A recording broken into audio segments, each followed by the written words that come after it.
मेरे प्यारे बच्चों, हम यहाँ पर आज बात करेंगे थर्मोडायनामिक्स की, है ना।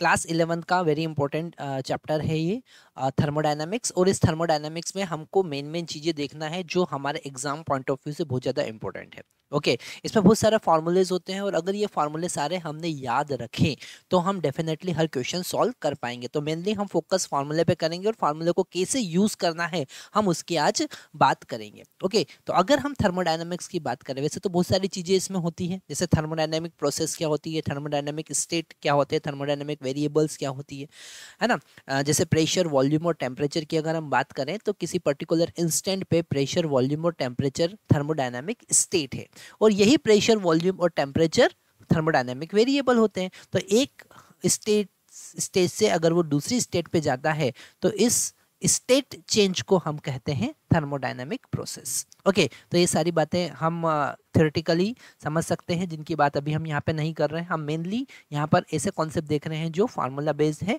और जो हमको याद रखना है। तो अगर हम थर्मोडायनामिक्स की बात करते हैं, ओके, थर्मोडायनामिक्स की अगर हम बात करें तो थर्मोडायनामिक्स में मेनली हमको तीन चीज़ों पर ध्यान देना है।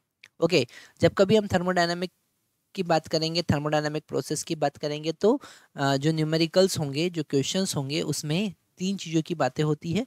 एक होती है heat given to this system, heat, है ना। एक हम बात करेंगे हीट की, या तो गिवन टू दिस सिस्टम या रिजेक्टेड बाय दिस सिस्टम। तो इसको हम डेल्टा क्यू से डिनोट करेंगे और इसका फार्मूला हमारे पास में होता है एन सी डेल्टा टी। कितना होता है? N C delta T. यहाँ पर हम सी को कहते हैं स्पेसिफिक हीट। क्या कहते हैं? Molar specific heat, molar specific heat, है ना। और ये ही कॉन्सेप्ट हमने उसमें भी देखा था, काइनेटिक थ्योरी ऑफ गैसेस में भी ये कॉन्सेप्ट देख चुके हैं। सी को हम कहते हैं मोलर स्पेसिफिक हीट, और इस सी का अगर हम यूनिट देखें तो सी का यूनिट होता है जूल पर मोल पर केल्विन। ओके, अगर हम सेकंड पैरामीटर देखें, सेकंड पैरामीटर हमारे पास में होता है इंटरनल एनर्जी। क्या होता है? Internal energy. अगर हम इंटरनल एनर्जी की बात करें तो इंटरनल एनर्जी का हमारे पास में डेल्टा यू से हम रिप्रेजेंट करते हैं, है ना। और उसका फार्मूला होता है N C V delta T. क्या होता है? N C V delta T. हमेशा यही फार्मूला हमको यूज़ करना पड़ता है अगर कोई भी प्रोसेस की हम बात करें। तो इंटरनल एनर्जी का फार्मूला आपको रट लेना है N C V delta T. कोई भी प्रोसेस हो, वो आइसोबारिक प्रोसेस हो, वो एडियाबेटिक प्रोसेस हो, वो आइसोकोरिक प्रोसेस हो, कोई भी प्रोसेस हो, पॉलीट्रोपिक प्रोसेस हो, कोई भी प्रोसेस हो, उसके लिए हम N C V delta T ही यूज़ करते हैं। और सी वी यहाँ पर क्या है? सी वी यहाँ पर है molar specific heat, molar specific heat, specific heat at constant volume. क्या है? Molar specific heat at constant volume. ठीक है, तो ये आपको याद रखना है। तीसरा पैरामीटर हम देखते हैं वर्क डन। ठीक है, तीसरा पैरामीटर क्या देखते हैं हम? Work done. अगर हम वर्क डन की बात करें, W से रिप्रेजेंट करेंगे, है ना। और अगर वर्क डन की हम बात करें थर्मोडायनामिक प्रोसेस के लिए या फिर गैसीय सिस्टम के लिए, तो इसे दो पार्ट में हम डिवाइड कर सकते हैं। एक तो जब प्रेशर कांस्टेंट होगा और जब प्रेशर वेरिएबल होगा। ओके, तो यहाँ पर इसे दो पार्ट में हमको समझना है ना। अगर कांस्टेंट प्रेशर की हम बात करें, अगर हम कांस्टेंट प्रेशर की बात करें तो इसमें वर्क डन को हम लिख सकते हैं P into delta we. Delta we का मतलब क्या? Change in volume. Delta we का मतलब क्या? Change in volume, final volume minus initial volume. ठीक है, अब यहाँ पर इस वर्क डन, ये कांस्टेंट प्रेशर के लिए है। ठीक है, इस वर्क डन से रिलेटेड बहुत इंपॉर्टेंट कॉन्सेप्ट सारे आपको आज समझना है, ध्यान से हम देखते हैं, और वो कॉन्सेप्ट बहुत ज़्यादा हेल्प आपकी करने वाले हैं। It is very important concept that will help you very much. Okay, so this delta V is the change in volume if we are having constant pressure. Pressure अगर कांस्टेंट है तो W is equal to P into delta V आपको use करना है। अगर pressure variable है, अगर हम वेरिएबल प्रेशर की बात करें, अगर हम वेरिएबल प्रेशर की बात करें तो यहाँ पर आपको इंटीग्रेशन का कॉन्सेप्ट यूज करना पड़ेगा। तो W is equal to integration from initial volume to final volume P D V. Volume के रिस्पेक्ट में प्रेशर को आपको इंटीग्रेट करना पड़ेगा। तो ये वाला फार्मूला यूज करेंगे। अब इस वर्क डन से रिलेटेड और भी कुछ इंपॉर्टेंट कॉन्सेप्ट है। पहला कॉन्सेप्ट क्या है? पहला कॉन्सेप्ट हम देख चुके हैं जो कि है अगर प्रेशर कांस्टेंट है तो P इंटू डेल्टा वी, या फिर आप ऐसा भी लिख सकते हैं, है ना, अगर आपके पास आइडियल गैस इक्वेशन है PV is equal to nRT और इसको डिफरेंशिएट करें, प्रेशर को कांस्टेंट रखें तो P into delta V, N यहाँ पे कांस्टेंट, आर यहाँ पे कांस्टेंट, डेल्टा टी हो जाएगा ये, है ना। तो P डेल्टा वी को NR डेल्टा टी भी लिख सकते हैं। तो एक और फार्मूला आया NR डेल्टा टी। तो कांस्टेंट प्रेशर के लिए आपको वर्क डन का formula NR delta T use कर सकते हैं या P डेल्टा वी यूज कर सकते हैं। और वेरिएबल वर्क डन है तो इंटीग्रेट आपको करना पड़ेगा। वेरिएबल अगर फोर्स है, प्रेशर है, वेरिएबल प्रेशर है तो आपको वर्क डन फाइंड करने के लिए इंटीग्रेट करना पड़ेगा। यहाँ पर और इम्पोर्टेंट कॉन्सेप्ट है, वर्क डन जो है वो केवल और केवल किस पर डिपेंड करता है? वर्क डन केवल और केवल वॉल्यूम पर डिपेंड करता है। ठीक है, किस पर डिपेंड करता है? तो ये इंपॉर्टेंट पॉइंट हमको लिखना है, वर्क डन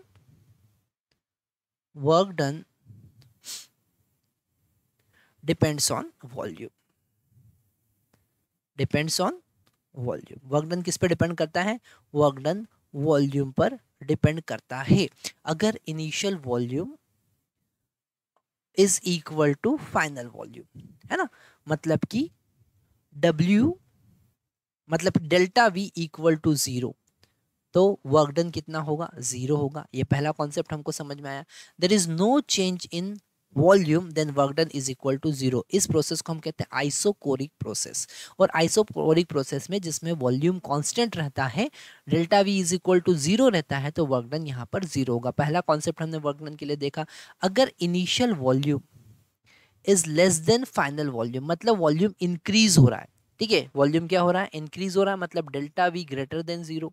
अगर वॉल्यूम इंक्रीज हो रहा है तो वर्क डन यहाँ पर हम पॉजिटिव कंसीडर करते हैं। और यही चेंज है थर्मोडायनामिक्स जब आप केमिस्ट्री में पढ़ते हैं और फिजिक्स में पढ़ते हैं। यहाँ पर work done by the system, work done by the system we have to consider positive. Work done by the system is positive. If volume is increasing, then you have to take positive work done. Okay. Now, if initial volume is greater than final volume, मतलब compression की बात कर रहे हैं। ये किसकी बात कर रहे हैं? expansion की बात कर रहे हैं। ठीक है, expansion की अगर आप बात करेंगे तो expansion में work done पॉजिटिव होगा। अगर आप compression की बात करेंगे, अगर आप compression की बात करते हैं तो वर्क डन मतलब कि इनिशियल वॉल्यूम ज़्यादा था, फाइनल वॉल्यूम कम हो गया, डेल्टा वी जो है चेंज इन वॉल्यूम नेगेटिव है, तो वर्क डन कैसा होगा? नेगेटिव होगा। ओके, तो ये कुछ बेसिक कॉन्सेप्ट है जो आपको याद रखना ही है। ठीक है, आगे हम बहुत सारे डेरिवेशंस भी देख सकते हैं कि कैसे आप लिखेंगे work done is equal to pressure into change in volume, and for variable pressure how you can write down the integration of pressure with respect to volume. All this derivational part we are not talking about all this derivational part right now, only the basic concept you have to remember. This basic concept definitely will help you, है ना। ये basic concept ही आपकी help करेंगे exam में। तो यहाँ पर एक और बहुत इंपॉर्टेंट कॉन्सेप्ट आपको समझना है कि अगर हम किसी वेरिएबल को इंटीग्रेट करते हैं, इसका मतलब हम एरिया फाइंड करते हैं। ठीक है, तो यहाँ वर्क डन में आपको एक और चीज़ याद रखना है जो हम इसी स्लाइड पर देख लेते हैं। ये वर्क डन जो है इसमें एक और चीज़ याद रखना है, अगर हम प्रेशर और वॉल्यूम PV ग्राफ की बात करें, किसकी बात करें? PV ग्राफ की बात करें, और PV ग्राफ में अगर हम इनिशियल वॉल्यूम से फाइनल वॉल्यूम के बीच का एरिया कैलकुलेट करें, ये एरिया कैलकुलेट करें, so this area is equal to work done. This area of PV graph is equal to work done. Okay, तो ये आपको एक बहुत इंपॉर्टेंट पॉइंट समझना है, area is equal to work done. अभी हम साइक्लिक प्रोसेस की भी बात करेंगे, और साइक्लिक प्रोसेस में एक बहुत इंपॉर्टेंट कॉन्सेप्ट और हमको याद रखना है। साइक्लिक प्रोसेस में क्या याद रखना है? वहां पर क्लॉकवाइज डायरेक्शन में है कि एंटी क्लॉकवाइज डायरेक्शन में है, वो भी बहुत इंपॉर्टेंट पॉइंट है जो आपको वहां पर समझना होता है। तो हम जब साइक्लिक प्रोसेस की बात करेंगे तो उसमें जो छोटे छोटे पॉइंट्स है वो मैं आपको बताऊंगा जो आपको याद रखना है। अभी हमको मोटा मोटा कॉन्सेप्ट वर्क डन से रिलेटेड क्या याद रखना है? वर्क डन से रिलेटेड याद रखना है कि वर्क डन वॉल्यूम पर डिपेंड करता है। वर्क डन अगर वॉल्यूम इंक्रीज हो रहा है तो वर्क डन पॉजिटिव होगा, वॉल्यूम डिक्रीज हो रहा है वर्क डन नेगेटिव होगा, वॉल्यूम में चेंज नहीं है तो वर्क डन 0 होता है। और सबसे इंपॉर्टेंट कॉन्सेप्ट आपको याद रखना है, why this PV graph is very important. PV graph is very important because the area under the PV graph is equal to the work done. Area under the PV graph is equal to the work done. Okay, if expansion is there, work done is positive. If compression is there, work done is negative. आगे हम बात करते हैं, ये work done का concept हमने समझा, ठीक है। हमने इंटरनल एनर्जी का कॉन्सेप्ट समझा। इंटरनल एनर्जी का हमारे पास फार्मूला होता है NCV डेल्टा टी। इससे रिलेटेड और इम्पोर्टेंट कॉन्सेप्ट मैं आपको बताता हूँ जो बहुत ध्यान से आपको समझना है।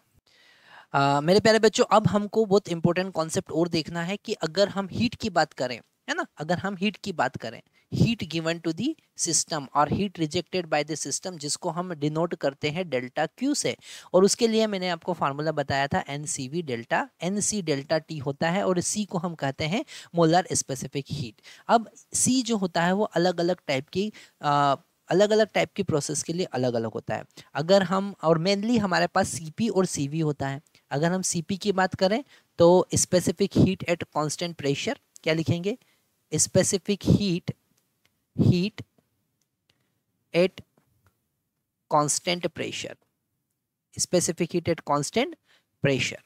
और अगर हम CV की बात करेंगे तो इसको हम कहेंगे specific heat at constant volume, ठीक है। अगर वॉल्यूम कांस्टेंट है, कंटेनर का वॉल्यूम कांस्टेंट है, चेंज नहीं कर रहे हैं, कोई पिस्टन विस्टन नहीं लगा हुआ उसमें, वॉल्यूम कांस्टेंट है, क्लोज कंटेनर है, तो वहां पर CV यूज करेंगे। और अगर प्रेशर कांस्टेंट है, ठीक है, प्रेशर कांस्टेंट है, तो वहां पर स्पेसिफिक हीट हम CP यूज करेंगे। और इन दोनों से रिलेटेड एक इंपॉर्टेंट पैरामीटर हमारे पास में होता है, दैट इज गामा।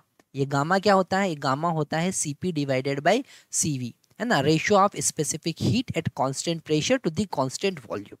और यहाँ पर हमको बहुत इंपॉर्टेंट कॉन्सेप्ट याद रखना है कि CP जो है वो हमेशा CV से ज़्यादा होता है ना। इसलिए हम कुकर का यूज़ करते हैं, है ना। जब कभी हम खाना बनाने के लिए कुकर का यूज़ इसलिए करते हैं क्योंकि वहाँ पर हीट कम देना पड़ेगी।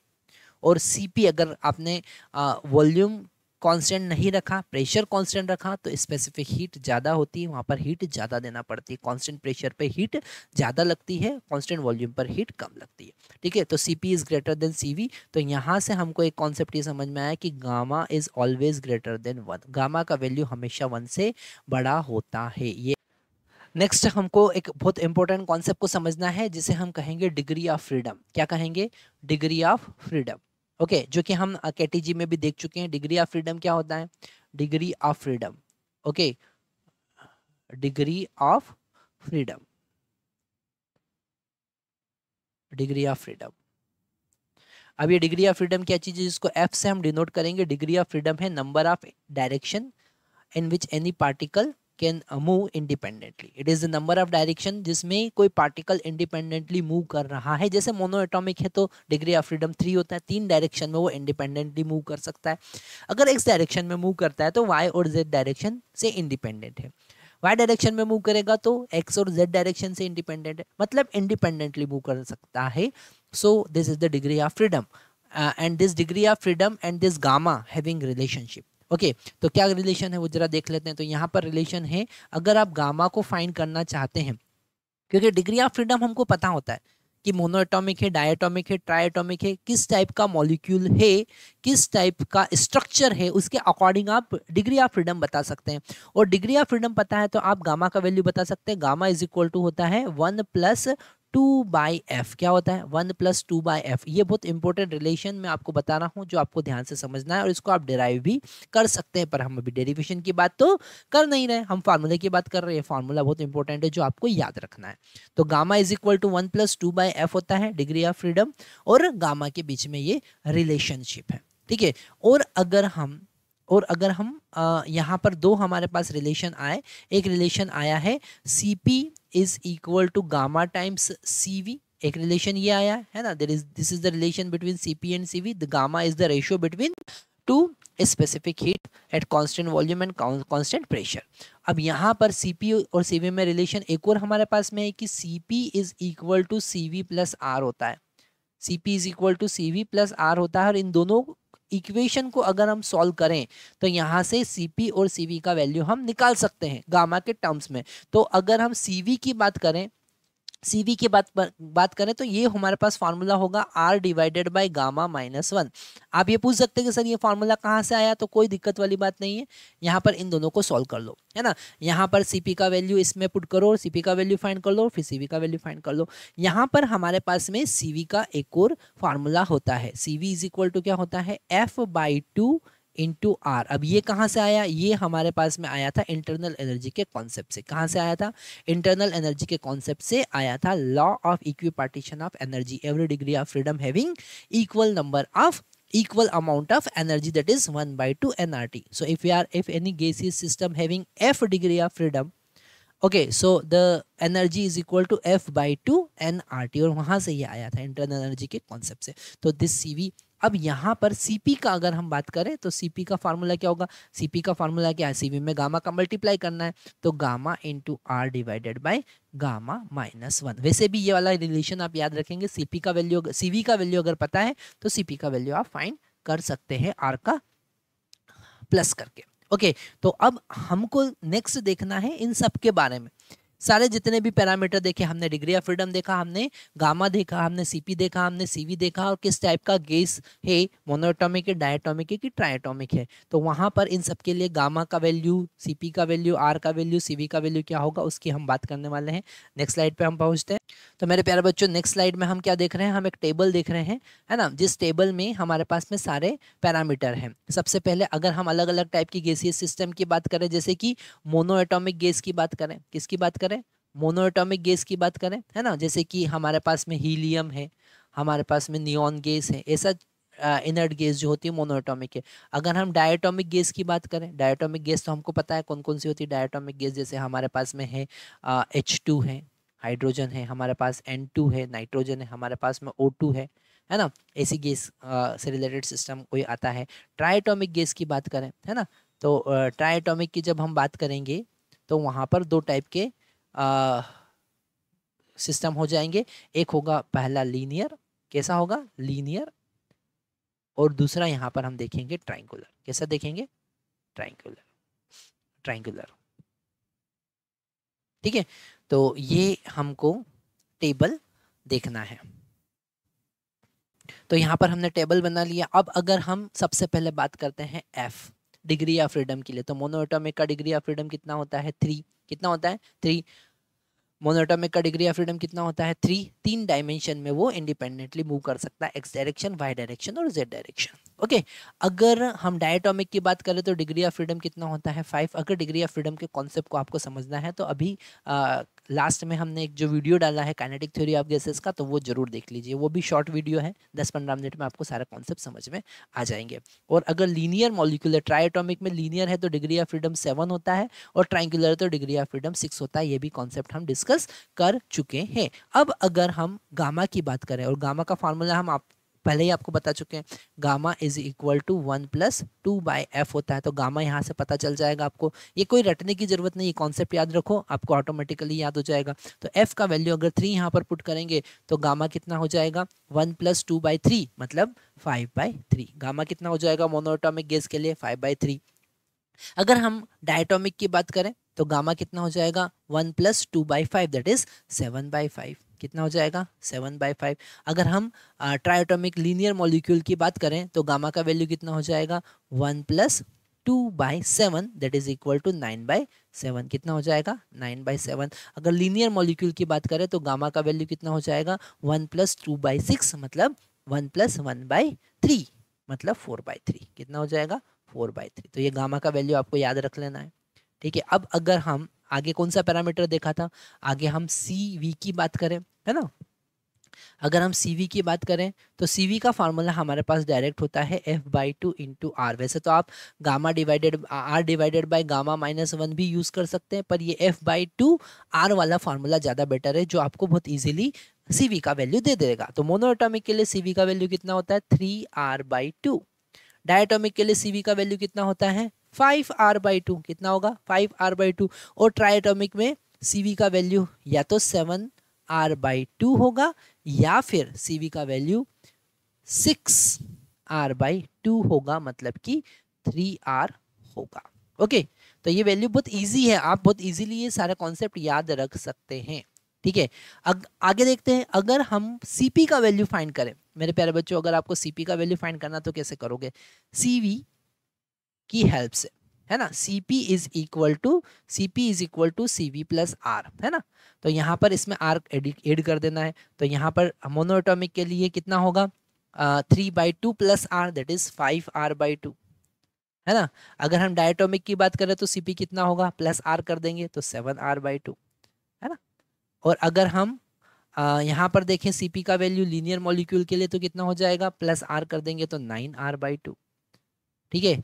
और यहाँ पर Cp का value 3r plus are 4r हो जाएगा, है ना। तो आप देख सकते हैं कि ये कितना इजी हो गया, है ना, कितना इजी हो गया सारी वैल्यूज को याद रखना।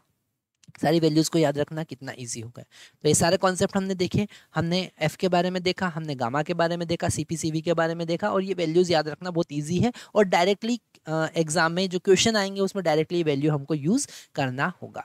अब हम बात कर रहे हैं next concept, that is thermodynamic process की। किसकी बात कर रहे हैं? Thermodynamic process. और थर्मोडायनामिक प्रोसेस में हमको मेनली कौन कौन सी प्रोसेस देखना है, हम वो देखते हैं। थर्मोडायनामिक प्रोसेस से पहले एक हम और इंपॉर्टेंट कॉन्सेप्ट देखते हैं, that is the first law of thermodynamics. कौन सा कॉन्सेप्ट है? फर्स्ट लॉ ऑफ थर्मोडायनामिक्स, ठीक है। तो जो बच्चे पहले से ही ये कॉन्सेप्ट पढ़ चुके हैं वो 2 मिनट वीडियो पॉज करें और अपनी कॉपी में लिखें what is the first law of thermodynamics, what is the expression for the first law of thermodynamics. Whatever we are explaining, whatever we are teaching you is not too much important, how much you are learning that is very important, ठीक है। आप कितना सीख रहे हैं वो ज़्यादा important है, हम कितना पढ़ा रहे हैं वो इम्पोर्टेंट नहीं है, ठीक है। तो यहाँ पर आप वीडियो पॉज कीजिए और बताइए कि फर्स्ट लॉ ऑफ थर्मोडायनेमिक्स क्या होता है। तो यहाँ पर फर्स्ट लॉ ऑफ थर्मोडायनेमिक्स के according delta Q is equal to W plus delta U होता है। Whatever the energy you are giving to the system will utilise in 2 ways, okay, to do the work और to increase the internal energy of system, okay. तो 2 काम में वो use करेगा, या तो वर्क डन करेगा, या इंटरनल एनर्जी में इंक्रीमेंट होगा, या फिर दोनों साथ में होंगे, ठीक है। तो it will utilise in 2 way। जो भी हीट आप देंगे, amount of heat given to this system, वो 2 तरीके से यूज होगी, या तो वर्क डन के फॉर्म में या फिर इंटरनल एनर्जी के फॉर्म में। तो ये हमको यहाँ पर समझ में आया, delta Q is equal to W plus delta U. अगर आपसे कोई पूछे कि what is the concept behind the first law of thermodynamics, तो you will say the principle of conservation of energy. कौन सा कॉन्सेप्ट यूज करेंगे? Conservation of energy. कौन सा कॉन्सेप्ट हम यहाँ पर यूज करते हैं? कंजर्वेशन ऑफ एनर्जी का कॉन्सेप्ट यूज करते हैं। Whatever the energy given to this system, okay, वो कंजर्व रहेगी वर्क डन में और इंटरनल एनर्जी में। अगर हीट रिजेक्ट होता है तो उसके अकॉर्डिंग इंटरनल एनर्जी डिक्रीज हो जाएगी या वर्क डन नेगेटिव होगा, है ना। तो वो आप यहाँ पर याद रखेंगे। तो ये फर्स्ट लॉ ऑफ थर्मोडायनेमिक्स आपको याद रखना है, और इसके बेसिस पे हम अलग अलग टाइप की प्रोसेस की बात करते हैं। तो नेक्स्ट हमारे पास में जो टॉपिक है वो है थर्मोडायनामिक प्रोसेस, ठीक है, थर्मोडायनामिक प्रोसेसेस। तो यहाँ पर अभी थर्मोडायनामिक प्रोसेस हम पहले ही डिस्कस कर चुके हैं। जैसे एक थर्मोडायनामिक सिस्टम है, ठीक है। ये थर्मोडायनामिक सिस्टम का प्रेशर, वॉल्यूम और temperature, these are the variables. Pressure, volume and temperature are the thermodynamic variable. और अगर किसी पर्टिकुलर स्टेट की बात करें कि इंस्टेंट पर प्रेशर P1 है, किसी इंस्टेंट पर वॉल्यूम V1 है, उस इंस्टेंट पर टेम्परेचर T1 है, तो इट इज थर्मोडायनामिक स्टेट 1। क्या लिखेंगे इसको? स्टेट 1, ये स्टेट 1 है। अगर हमने प्रेशर में चेंज किया, वॉल्यूम में चेंज किया, टेम्परेचर में चेंज किया, कुछ भी उसमें चेंज हुआ, तो वो दूसरी स्टेट पे पहुंच गया, वो P2 पे पहुंच गया, वो V2 पे पहुंच गया और T2 पे पहुंच गया, तो इसको हम कहेंगे स्टेट 2। ये क्या हो गया? State 2। This pressure and volume and temperature are thermodynamic variable, and this at a particular instant the value of pressure, volume and temperature is called thermodynamic state. तो एक स्टेट से अगर वो दूसरी स्टेट पे जाता है, एक स्टेट पे से अगर वो दूसरी स्टेट पे जाता है, तो इसको कहेंगे थर्मोडायनामिक प्रोसेस। क्या कहेंगे? Thermodynamic process. और हमको यहाँ पर थर्मोडायनामिक प्रोसेस में सबसे पहले देखना है आइसोथर्मल प्रोसेस। कौन सा प्रोसेस देखना है?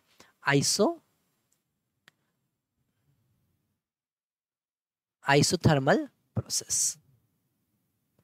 Isothermal process. कौन सा देखना है? Isothermal process. दूसरा हमको देखना है आइसोकोरिक प्रोसेस। कौन सा देखना है? Isochoric process. Okay, isochoric process. तीसरा हमको देखना है एडियाबेटिक प्रोसेस, या फिर पहले हम बात कर लेते हैं आइसोबारिक प्रोसेस की। Isobaric process, isobaric process. तो आइसोथर्मल प्रोसेस जो है वो है कांस्टेंट टेम्परेचर, है ना। यहाँ पर टेम्परेचर कांस्टेंट होता है। क्या कांस्टेंट होता है? टेम्परेचर कांस्टेंट होता है। ओके, यहाँ पर आइसोकोरिक प्रोसेस में वॉल्यूम कांस्टेंट होता है, मतलब क्लोज कंटेनर की बात करेंगे। आइसोबारिक प्रोसेस में प्रेशर कांस्टेंट होता है। क्या कांस्टेंट होता है? प्रेशर कांस्टेंट होता है। ओके, अब हम और दो प्रोसेस की बात करेंगे, एडियाबेटिक प्रोसेस की और एक पॉलीट्रोपिक प्रोसेस की। Adiabatic process, polytropic process. तो हमारे पास में फोर्थ कैटेगरी आएगा adiabatic process. Okay, adiabatic process.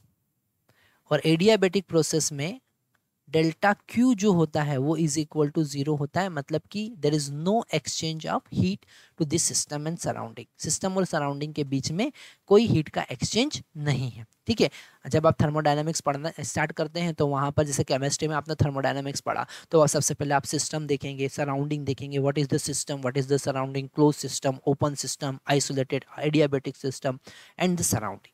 So there is no heat exchange between system and surrounding. This type of system is called adiabatic system, isolated system, and this process is called whatever the change in pressure, volume and temperature. In case of there is no exchange in heat, then it is this process is called adiabatic process. Okay, और fifth वाला हमारे पास एक और concept आता है, that is polytropic process. कौन सा आता है?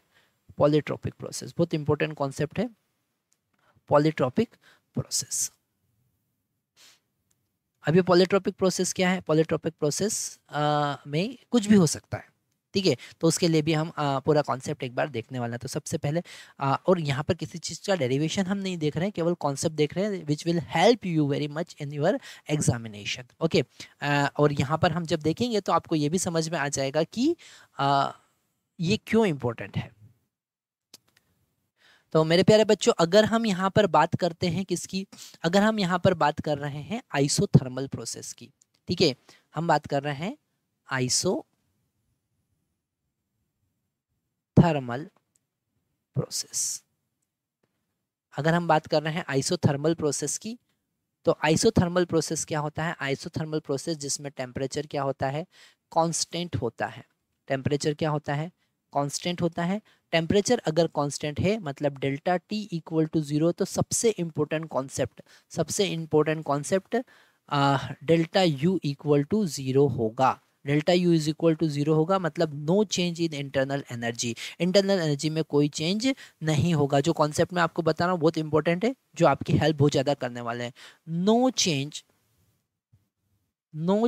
इन इंटरनल एनर्जी,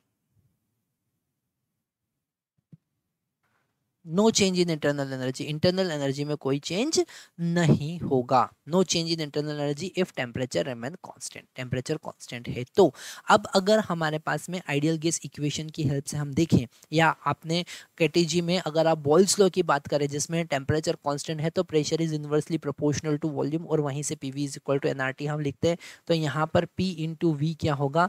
कांस्टेंट होगा। According to the Boyle's law pressure is inversely proportional to volume, है ना। जैसे कि एक क्लोज कंटेनर है ना, एक कंटेनर लिया जिसमें पिस्टन लगा हुआ है, तो अगर आप वॉल्यूम डिक्रीज करते हो तो ऑटोमेटिकली प्रेशर इंक्रीज होगा। एक कंटेनर लिया, उसका वॉल्यूम आपने डिक्रीज कर दिया, पिस्टन से वॉल्यूम डिक्रीज कर दिया, तो अंदर प्रेशर बढ़ेगा।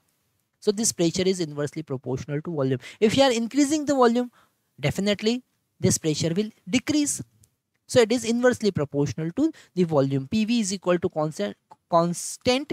That is very important. That is very important concept. That is very important concept for the isothermal process. तो यहाँ पर whenever this isothermal process coming in the picture, coming in any question, the first concept you have to pick, you have to touch, that is the PV is equal to constant, and the graph between pressure and volume, This graph is very very important. This graph is very very important that you have to remember always, है ना? Just memorize this. This graph between pressure and volume is a rectangular hyperbola. What is the nature of graph? That is a rectangular hyperbola. That is a rectangular hyperbola. Rectangular hyperbola. What is the nature of graph? That is the rectangular hyperbola. My dear student, is very important.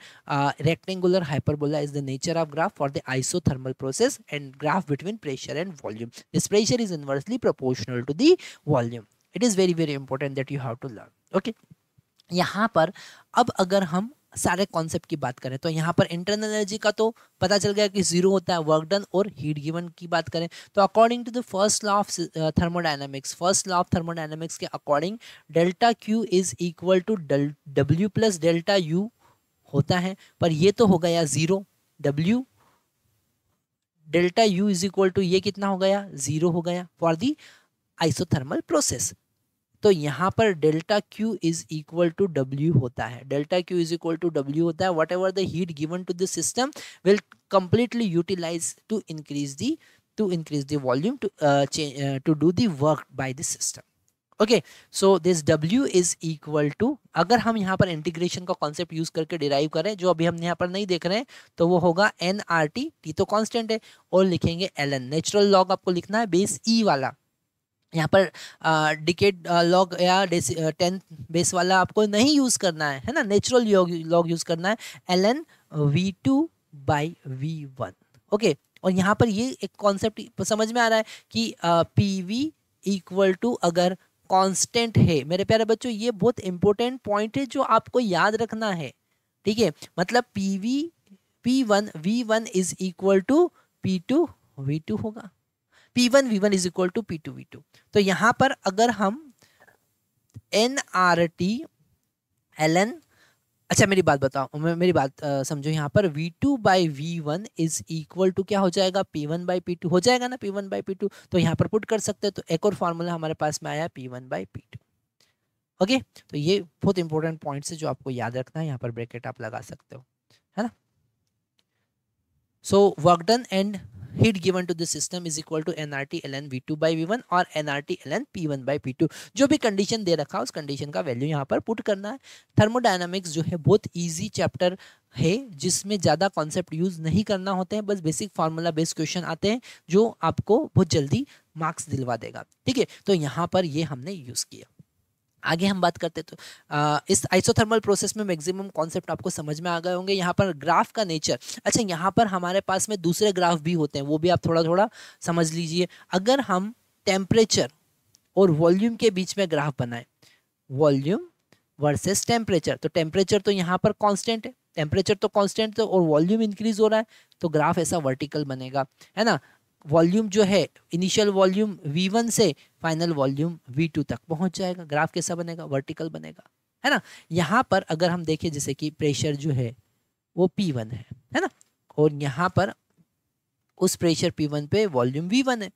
Pressure जब P2 था, pressure जब P2 था तो उस P2 पर volume था V2।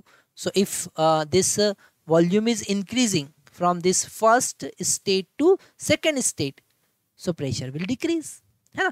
same as it is in this case if we are changing the volume but temperature remain constant, same as it is for the pressure also। PT graph you can draw, P versus T graph you can draw, again this temperature remain constant, this is pressure P1, this is pressure P2, okay, and this volume is increasing, pressure will decrease, okay। so it is very important, you have to learn।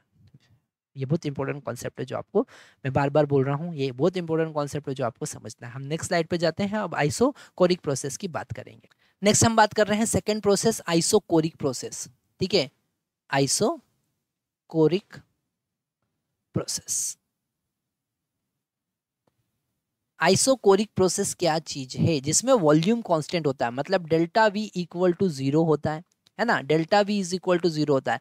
आप कोई भी process देखेंगे तो उसमें कोई ना कोई condition हम यहाँ पर यूज कर रहे हैं, जैसे कि अगर आप आइसोथर्मल प्रोसेस की बात यूज करें तो टेम्परेचर कांस्टेंट है, आइसोकोरिक की तो वॉल्यूम कांस्टेंट है, बारीक की तो आइसोबारिक में प्रेशर कांस्टेंट होगा, है ना। तो इसमें कुछ ना कुछ एडियाबेटिक में तो डेल्टा क्यू जीरो होगा, कुछ ना कुछ चीज जीरो होगी, और वहां से हमारे पास कॉन्सेप्ट बनेगा delta V equal to zero. तो यहाँ पर हमको एक कॉन्सेप्ट समझ में आ रहा है कि W is equal to zero होता है, no work done, because volume is constant. That concept already we have discuss, हम पहले डिस्कस कर चुके हैं। क्या डिस्कस कर चुके हैं कि this work done depends on the volume. If we are increasing the volume, work done is positive. If we are decreasing the volume, work done is negative. If there is no change in volume, that is the isochoric process. In this, W is equal to 0. W is equal to 0. There is no work done by the system on this system. There is no work done. So in this case, W is equal to 0. तो यहाँ पर अगर हम PV graph बनाते हैं, है ना, अगर हम PV ग्राफ बनाते हैं, या पहले कंडीशन देख लेते हैं, अगर वॉल्यूम कांस्टेंट है तो this P is directly proportional to temperature, P is directly proportional to temperature, okay. और यहाँ पर, है ना, यहाँ पर अगर हम लिखें तो लिख सकते हैं P1 by T1 is equal to P2 by T2, okay. ये हमारे पास एक इंपॉर्टेंट कॉन्सेप्ट और आया।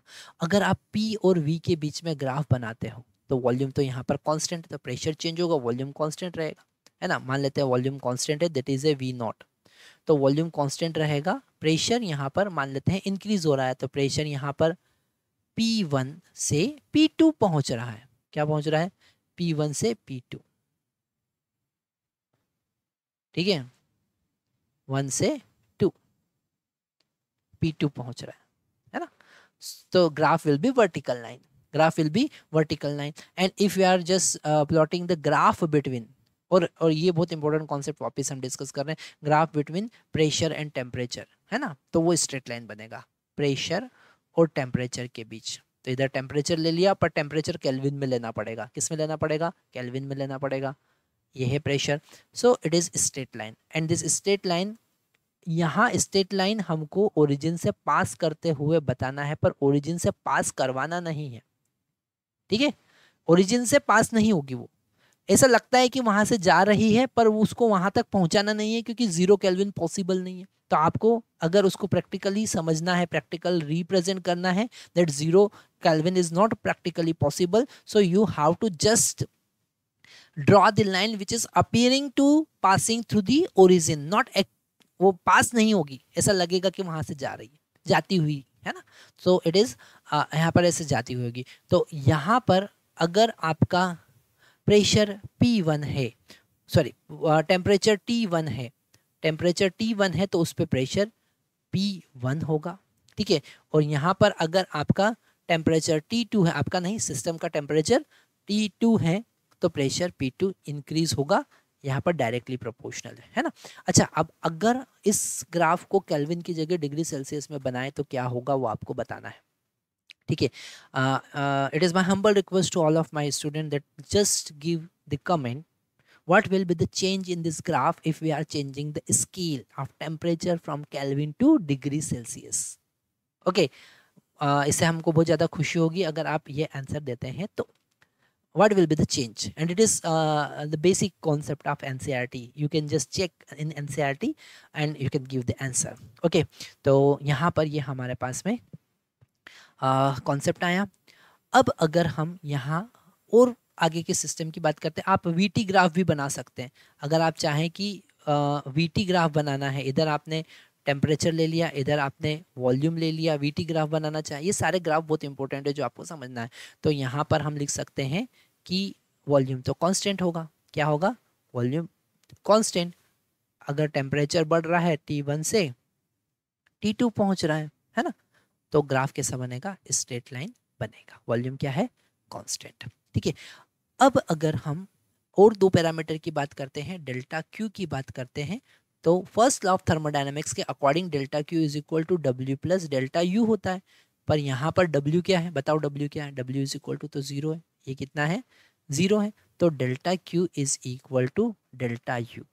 इसलिए हमेशा हमेशा जब कभी आप किसी भी सिस्टम की बात करते हैं तो इंटरनल एनर्जी में चेंज जो होता है वो एनसीवी डेल्टा टी ही होता है। क्योंकि अगर आपने कोई वर्क डन नहीं करवाया तो इंटरनल एनर्जी में जो चेंज हो रहा है वही सारे सिस्टम के लिए होगा, ठीक है। तो NCV delta T, NCV delta T, whatever the heat given to the system is completely utilized to increase the internal energy.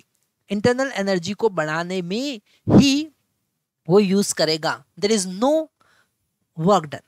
Work done वहां पर नहीं है, वर्क डन वहां पर जीरो है. सो NCV delta T. Why this CV? You know very well why this CV, that is delta Q is equal to NCV delta T, and CV is the specific heat at constant volume. तो यहाँ पर volume constant है, that's why you have to use heat is equal to NCV delta T. Okay, is this clear? I think very much clear to all of you. That is NCV delta T, and whatever the heat is equal to, the internal energy is equal to NCV delta T. And one more formula you can write in terms of gamma में possible for a particular question. किसी particular question के लिए आपको gamma का अलग से value दे रखा है. It is not monoatomic, diatomic, कोई मिक्सचर है, and it is asking for the heat, it is asking for the CV. So you have to use the gamma formula for the gamma, that is NR delta T divided by gamma minus 1. You know very well what is CV.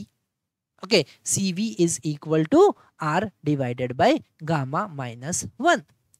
Okay, तो आप यहाँ पर ये फॉर्मूले छोटे छोटे याद रखेंगे तो डेफिनेटली थर्मोडायनेमिक्स आपका 100% सॉल्व होगा. ओके, आगे हम बढ़ते हैं. आइसोबारिक प्रोसेस की बात करते हैं, है ना. अगर हम आइसोबारिक प्रोसेस की बात करें, नेक्स्ट स्लाइड पे जाते हैं. हम अब यहाँ पर बात कर रहे हैं आइसोबारिक प्रोसेस. किसकी बात कर रहे हैं? Isobaric process. आइसोबारिक प्रोसेस क्या होगा? जिन बच्चों को ये पता है कि आइसोबारिक प्रोसेस क्या है, वो वीडियो पॉज करें और आगे लिखें कि what is this isobaric process. और आइसोबारिक प्रोसेस में प्रेशर क्या होता है? कांस्टेंट होता है. प्रेशर क्या होता है? कांस्टेंट होता है ना. प्रेशर कांस्टेंट होता है तो यहाँ पर volume is directly proportional to temperature. Volume is directly proportional to temperature according to PV/RT. Okay, and this V1 by T1 is equal to V2 by T2. Okay, and if you are just plotting the graph between P and V, अगर हम तीनों graph की बात करें, हम यहाँ पर सबसे पहले एक ग्राफ की बात करते हैं, PV ग्राफ की बात करते हैं, है ना. हम यहाँ पर VT ग्राफ की बात करते हैं, वॉल्यूम वर्सेस टेम्परेचर ग्राफ की बात करते हैं. हम यहाँ पर PT ग्राफ की बात करते हैं, प्रेशर वर्सेस टेम्परेचर ग्राफ की बात करते हैं, है ना. तीनों ग्राफ बहुत इंपॉर्टेंट है जो आपको याद रखना है ना. तो उसमें आप क्या याद रख सकते हैं? अगर प्रेशर तो कांस्टेंट है, प्रेशर कांस्टेंट है तो ग्राफ कैसा बनेगा? Straight line, horizontal straight line parallel to the volume. तो यहाँ पर अगर उसका इनिशियल वॉल्यूम कितना था? V1 था, तो वॉल्यूम चेंज हुआ V2 पर, but there is no change in pressure because pressure you are taking constant. Okay, now if we are talking about VT graph, so V is directly proportional to temperature. फिर यहाँ पर origin that is 0 Kelvin, ये हमने Kelvin axis लिया है ना. यहाँ से जाता हुआ दिखेगा हमको, है ना. ग्राफ एक्चुअल में वहाँ से पास मत करवा देना, है ना, क्योंकि वो प्रैक्टिकली पॉसिबल नहीं है ना. और ये ग्राफ ऐसा, तो वॉल्यूम किसी पर्टिकुलर टेम्परेचर T1 पर वॉल्यूम अगर V1 है तो वॉल्यूम T2, अगर आपने टेम्परेचर बढ़ाया तो वॉल्यूम यहाँ पर V2 हो जाएगा, है ना. तो ग्राफ कैसा बनेगा? Straight line. ठीक है. अच्छा, यहाँ पर PT ग्राफ देखें तो PT ग्राफ तो कैसा होगा? कांस्टेंट होगा, है ना, क्योंकि pressure again constant. So it is temperature T1, it is temperature T2. Temperature will very, temperature can very but pressure remain constant. तो ये आपको एक कॉन्सेप्ट यहाँ पर समझ में आया. अगर हम हीट की बात करेंगे, डेल्टा Q की बात करेंगे, तो वो होगा NCP डेल्टा T. कितना होगा? NCP delta T. NCP delta T. अगर हम डेल्टा U की बात करें तो वो तो हमेशा कितना होता है? NCV delta T. कितना होता है? NC. कोई भी प्रोसेस हो उसके लिए इंटरनल एनर्जी में चेंज आप लिखेंगे NCV डेल्टा T. और वर्क डन की अगर हम बात करें, W की बात करें, तो वो होगा NR डेल्टा T या फिर P इंटू डेल्टा V, जो हम पहले ही डिस्कस कर चुके हैं. ठीक है, हम पहले डिस्कस कर चुके हैं. अगर यहाँ पर वॉल्यूम इंक्रीज हो रहा है तो work done positive, volume decrease हो रहा है तो वर्क डन नेगेटिव. ओके, ये कॉन्सेप्ट आपको यहाँ पर आइसोबारिक प्रोसेस की हेल्प के लिए समझना है. अच्छा, यहाँ पर अगर हम कहें कि सर ये जो आपने लिखा है CP is equal to CV plus R, ये कहाँ से आया? तो आप यहाँ पर फर्स्ट लॉ ऑफ थर्मोडायनेमिक्स लगाओ और ये सारी वैल्यू पुट कर दो, वेरीफाई हो जाएगा, है ना. तो वो अभी हम बात नहीं कर रहे हैं, छोटे छोटे कॉन्सेप्ट आपको याद रखना है। अब हम बात कर रहे हैं एडियाबेटिक प्रोसेस की। अब किसकी बात कर रहे हैं? एडियाबेटिक प्रोसेस की। तो एडियाबेटिक प्रोसेस में हीट इक्वल टू 0। अगर हम एडियाबेटिक प्रोसेस की बात करें तो एडियाबेटिक प्रोसेस में हीट क्या होगा? 0 होता है। एडिया सॉरी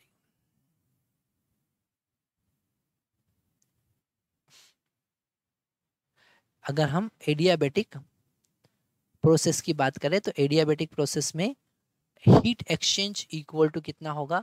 0 होगा। Heat exchange is equal to कितना होगा? 0 होगा। Heat exchange is equal to 0 होगा। Delta Q is equal to यहाँ पर 0 होगा। ओके, एक बहुत इंपॉर्टेंट रिलेशन यहाँ पर हमको समझना है, that is PV raised to power gamma equal to constant होता है। एडियाबेटिक प्रोसेस के लिए PV raised to power gamma is equal to constant होता है। बहुत इंपॉर्टेंट पॉइंट है जो आपको समझना है। PV raised to power gamma is equal to constant, ऐसे डिराइव भी कर सकते हैं हम, है ना, पर अभी हम डेरिवेशन की बात तो कर नहीं रहे, हम तो ये कॉन्सेप्ट की बात कर रहे हैं। तो आप यहाँ पर क्या लिख सकते हो? आप लिख सकते हो P1 V1 raised to power gamma is equal to P2 V2 raised to power gamma. So P1 V1 raised to power gamma is equal to P2 V2 raised to power gamma. Okay, ये आप यहाँ पर लिख सकते हो। ठीक है, तो P1 V1 raised to power gamma is equal to P2 V2 raised to power gamma। ठीक है, अब अगर हम इस P और V के बीच में ग्राफ प्लॉट करें, ठीक है, प्रेशर और वॉल्यूम के बीच में ग्राफ प्लॉट करें, ठीक है, तो क्या होगा, है ना, वो ग्राफ जो होगा वो जो आइसोथर्मल कर्व था, इसको बोलते हैं एडियाबेटिक कर्व। ठीक है, कोई नेचर नहीं, कोई स्पेशल नाम नहीं दे सकते, एडियाबेटिक कर्व आप कहेंगे, प्रेशर और वॉल्यूम के बीच का कर्व। पर ये दिखेगा बिल्कुल आपको आइसोथर्मल जैसा, पर इन दोनों में एक रिलेशन है, दोनों में डिफरेंस है। डिफरेंस क्या है? इनके स्लोप का। स्लोप का मतलब क्या होगा? स्लोप का मतलब होगा अगर किसी पॉइंट पर आप टेंजेंट ड्रॉ करें, मान लेते हैं हमने यहाँ पर पॉइंट ले लिया और इस पॉइंट पर एक टेंजेंट ड्रॉ कर रहे हैं, इस पॉइंट पर टेंजेंट ड्रॉ कर रहे हैं, तो इसका एंगल अगर आप एडियाबेटिक की बात करेंगे तो ज्यादा होगा। ओके, एडियाबेटिक की बात करेंगे तो ज्यादा होगा as compare to the isothermal process. तो यहाँ पर ये बहुत बहुत बहुत इंपॉर्टेंट पॉइंट जो आपको याद रखना है, क्या याद रखना है कि adiabatic curve having more gamma time slope as compare to the isothermal process. Isothermal अगर हम यहाँ पर, है ना, तो यहाँ थोड़ा सा देख ही लेते हैं कंपैरिजन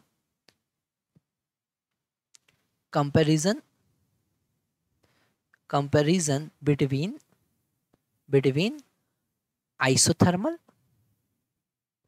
है ना, आइसोथर्मल एंड एडियाबेटिक कर्व, है ना, एडियाबेटिक कर्व, है ना। तो यहां पर अगर हम आइसोथर्मल की बात करें, ध्यान से समझना, अगर हम आइसोथर्मल की बात करें तो आइसोथर्मल में PV इक्वल टू कांस्टेंट होता है। PV इक्वल टू कांस्टेंट होता है, इसको डिफरेंशिएट करो तो हमारे पास में P as it is dV plus V as it is dP is equal to 0, है ना। अब यहां पर आप dP बाई dV फाइंड करो तो वो क्या होगा? माइनस P बाई V, है ना, that is the slope of PV curve. dP by dV क्या होगा? दैट इज द स्लोप, ठीक है, स्लोप ऑफ PV कर्व। ऐसे ही अगर हम एडियाबेटिक प्रोसेस की बात करें, है ना, अगर हम एडियाबेटिक प्रोसेस की बात करें, अगर हम एडियाबेटिक प्रोसेस की बात करें तो एडियाबेटिक प्रोसेस में क्या होता है? PV raised power gamma equal to constant होता है। क्या होता है? PV raised power gamma constant होता है। अब इसको डिफरेंशिएट करेंगे, है ना, तो डिफरेंशिएट करने के लिए लॉग ले लो, है ना, मैथमेटिक्स के स्टूडेंट तो ये तो पता ही होगा आपको, ln P plus gamma times ln V is equal to ln constant, है ना। ऐसा कर सकते हैं ना। अगर इसको डिफरेंशिएट करेंगे तो डेल्टा P या फिर DP लिख सकते हैं, DP डिवाइडेड बाय P होगा। log x का डिफरेंशिएशन 1/x होता है ना, तो 1/x और P का फिर से करना पड़ेगा तो DP plus gamma DV divided by v is equal to constant का डिफरेंशिएशन 0। तो यहाँ से अगर आप dp बाई dv निकालेंगे तो वो कितना होगा, minus gamma times p by v। कितना होगा, minus gamma times p by v। तो अगर आप एडियाबेटिक और आइसोथर्मल कर्व का स्लोप देखेंगे तो यहाँ पर ये कर्व गामा टाइम्स ज्यादा है। ओके, अगर हम यहाँ पर दोनों का कंपैरेटिव एनालिसिस देखें, अगर हम यहाँ पर कंपैरेटिव एनालिसिस देखें तो मान लेते हैं यहाँ पर किसी P1 प्रेशर से और V1 वॉल्यूम से एडियाबेटिक और आइसोथर्मल, तो आइसोथर्मल का स्लोप ज्यादा है तो वो ग्राफ जो होगा वो ऊपर आएगा। ठीक है, ये जो रेड कलर का है ये T के लिए है ना, किसके लिए है, आइसोथर्मल के लिए है। ठीक है, और ये जो नीचे वाला ग्राफ दिख रहा है ना, ये जो ब्लैक कलर का ग्राफ दिख रहा है, this is for delta Q equal to 0। ये जो ग्राफ दिख रहा है ब्लैक कलर का है ना, इसको हम यहाँ से रब कर दे तो आपको क्लियरली दिखेगा। ठीक है, ये भी हटा देते हैं। ये जो ग्राफ है ये है एडियाबेटिक का। अब यहाँ पर आप देखेंगे कि जो यहाँ पर ये ग्राफ हमारा, इसका स्टिफनेस ज़्यादा होगा है ना, ये ज़्यादा स्लोपी होगा। ठीक है, यहाँ पर जो प्रेशर में वॉल्यूम में डिक्रीमेंट, वॉल्यूम में इंक्रीमेंट तो सेम हुआ, V2 पर दोनों को पहुंचा दिया, पर एडियाबेटिक का प्रेशर ज़्यादा डिक्रीज हो जाएगा क्योंकि उसका स्लोप ज़्यादा है। एडियाबेटिक का प्रेशर ज़्यादा डिक्रीज हो जाएगा as compare to the isothermal. Okay, तो ये आपको याद रखना है। ओके, पर ये जो ग्राफ हमने देखा है जिसमें एडियाबेटिक का स्लोप नीचे आ रहा है, कर्व नीचे आ रहा है, और आइसोथर्मल का ऊपर आ रहा है, this is for the expansion when volume is increasing. Now again one question from my side to you. Now you have to give the answer. What is the question? Question is that if we are plotting the same graph for the compression, then what will happen? Graph में क्या change आएगा? ठीक है, अगर इसका answer आप हमको देते हैं तो हमको बड़ी खुशी होगी, क्योंकि बहुत लॉजिकल क्वेश्चन है ये। ठीक है, इससे लॉजिक आपका पता चलेगा कि आप कितने लॉजिकली सोचते हैं, है ना। कंप्रेशन के लिए what is the question? Question is that PV graph, comparison between PV graph for isothermal and adiabatic process for the compression. Okay, इसमें क्या चेंज आएगा, that you have to explain. So that is the adiabatic process, and in this adiabatic process some important points, और एक ये बात आपको याद रखना है, that is the adiabatic slope of adiabatic curve is gamma times more than the slope of isothermal curve, है ना। तो ये लिख सकते हो आप यहाँ पर, बिल्कुल important point लिख सकते हो, है ना, कि slope of adiabatic is gamma times. Now delta q is equal to 0, so whatever the, अब थोड़े छोटे छोटे और पॉइंट लिख लेते हैं। Delta Q is equal to 0 है ना, तो यहाँ पर अगर डेल्टा क्यू इक्वल टू 0 है, अगर डेल्टा क्यू, हम नेक्स्ट स्लाइड पे देख लेते हैं, ये डेल्टा क्यू अगर 0 है तो डब्ल्यू क्या होगा और डेल्टा यू क्या, डेल्टा वी क्या होगा। तो मेरे प्यारे बच्चों, अगर यहाँ पर है ना एडियाबेटिक प्रोसेस की हम बात कर रहे हैं, किसकी बात कर रहे हैं, एडियाबेटिक प्रोसेस, और यहाँ पर हमारे पास में डेल्टा क्यू इक्वल टू 0 है ना, तो 0 is equal to delta U plus W हो जाएगा according to the first law of thermodynamics. So W is equal to minus delta U होगा, और ये कितना होता है, वो होता है NCV डेल्टा T। कितना होता है, NCV डेल्टा T। तो यहाँ पर NCV डेल्टा T आपको याद रखना है, और W is equal to minus NR delta T divided by gamma minus 1। That formula also you can use, this formula also you can use. Okay, so I think it is very much easy to remember. Okay, if you are just memorizing the basic formula, basic concept, जो हमने आगे देखे थे वही यहाँ पर बार बार हम use कर रहे हैं। ठीक है, अच्छा, यहाँ पर हमारे पास में जो रिलेशनशिप है वो बहुत ज़्यादा इंपॉर्टेंट है, जो और आपको समझना है। तो पहला रिलेशन आपने देखा, that is PV raise to power gamma equal to constant होगा। क्या होगा, PV raise to power gamma is equal to constant होगा। अगर हमको PT के बीच में रिलेशन निकालना है, P और T के बीच में, तो V का वैल्यू पुट कर दो, है ना। v का वैल्यू क्या पुट करोगे, v का वैल्यू पुट करोगे nRT divided by p, pv is equal to nRT होता है ना, raised to power gamma is equal to constant होगा, है ना। तो अगर हम यहाँ पर p raised to power 1 minus gamma t raised to power gamma देखें तो कोई दिक्कत वाली बात नहीं होगी, is equal to constant divided by n r raised to power gamma, और ये मिलकर फिर से एक नया कांस्टेंट बना लेंगे, ये सब मिलके क्या कर लेंगे, फिर से एक नया कांस्टेंट बना लेंगे। तो हम लिख सकते हैं p raised to power 1 minus gamma t raised to power gamma is equal to constant. तो ये बहुत इंपॉर्टेंट पॉइंट मैं आपके साथ डिस्कस कर रहा हूं जो आपको समझना है। क्या समझना है, आपको समझना है कि आप रट के अगर आप जाते हैं तो 100% कुछ ना कुछ गलती होगी, समझ के अगर जाएंगे तो वहां पर ये डिराइव कर सकते हैं। आपको यहाँ पर v का value put, if you want to find the relation between pressure and temperature, what you have to do, you have to just replace volume with in terms of temperature and pressure, so you will get the relation. Same is it is, अगर हम पहला relation हमारे पास में है, इसको highlight कर लेते हैं, है ना। अभी हम हाईलाइट भी सारी चीज़ों को कर लेंगे। यहाँ पर पहला रिलेशन हमारे पास में आया pv raised to power constant, दूसरा रिलेशन हमारे पास में आया p raised to power 1 minus gamma t raised to power gamma is equal to constant. अगर हमको v और t के बीच में रिलेशन निकालना है तो यहाँ पर pv raised to power gamma is equal to constant में आपको p का वैल्यू पुट करना, और क्या पुट करोगे, nRT divided by v raised to power gamma as it is equal to constant, है ना। तो अब क्या हो गया, अब हो गया t v raised to power 1 minus gamma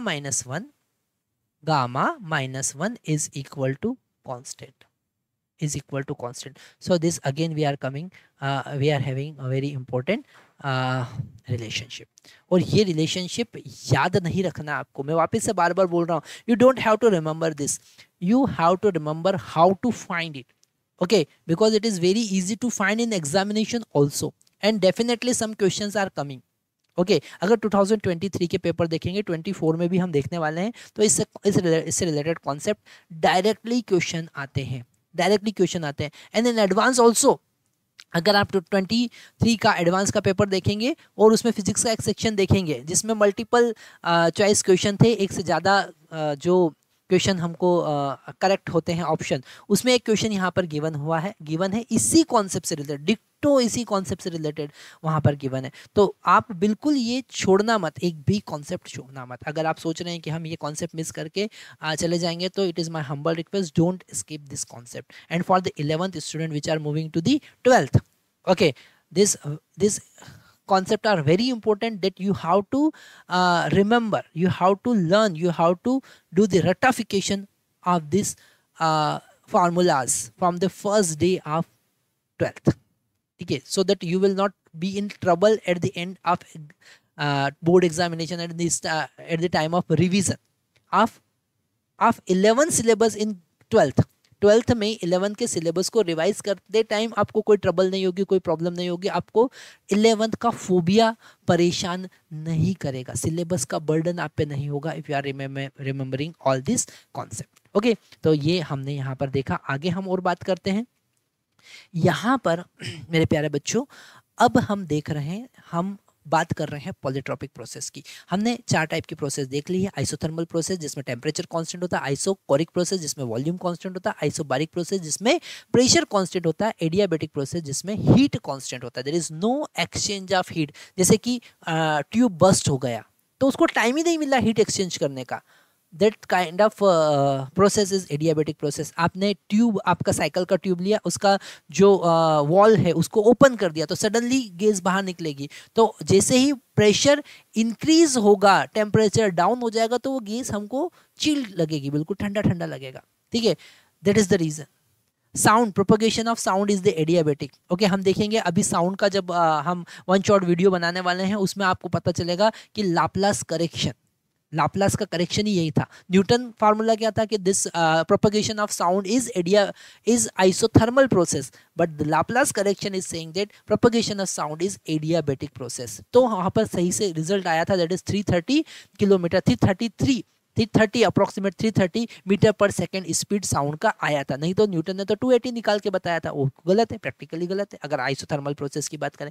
so all this concept again will repeat in waves and sound also. So adiabatic process is very important. Now the next concept coming in front of us, and this concept is related to the polytropic process. Okay, this concept is related to the polytropic process, और इससे related भी question आते हैं. हम वही concept आपको यहाँ पर बता रहे हैं जिससे रिलेटेड कॉन्सेप्ट एग्जाम में आते हैं.